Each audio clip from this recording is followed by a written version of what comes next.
বর্তমানে দিন দিন রোগ বেড়ে যাওয়ার পিছনে প্রধান কারণ হচ্ছে খাবারের দূষণ। আসলে ফার্মের মুরগিতে প্রচুর দূষিত পদার্থ, ক্ষতিকারক পদার্থ পাওয়া যাচ্ছে। তো এটি ফার্মের মধ্যে কম দামিটা না, এটা হচ্ছে ওই যেটা বেশি দামি, সেটা লাল মুরগিটা আনছি আজকে। দেখি এখান থেকে ক্ষতিকারক কেমিক্যাল বের হয় কিনা। এই ডিভাইসটি আমি চায়নাতে অনেকবার দেখছি, এটি তারা খাবার পিউরিফাই করার জন্য ব্যবহার করে। তো আজকে আমি আপনাদেরকে দেখাবো যে লাল মুরগি থেকে কোনো ধরনের ক্ষতিকারক পদার্থ বের হচ্ছে কিনা, সেটা আমরা একটু দেখবো। হ্যাঁ, এখানে আমি টাইমিং সেট করতেছি।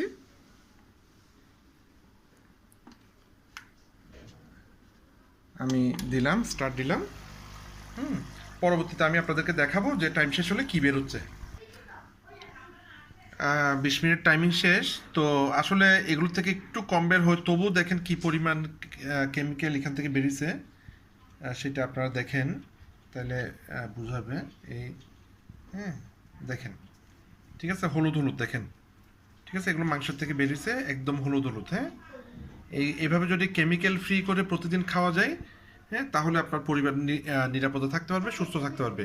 তো ভিডিওটি শেয়ার করবেন যাতে অনেকের উপকার হয়, এবং বিস্তারিত জানতে আমার সাথে যোগাযোগ করতে পারবেন। ধন্যবাদ, ভালো থাকবেন।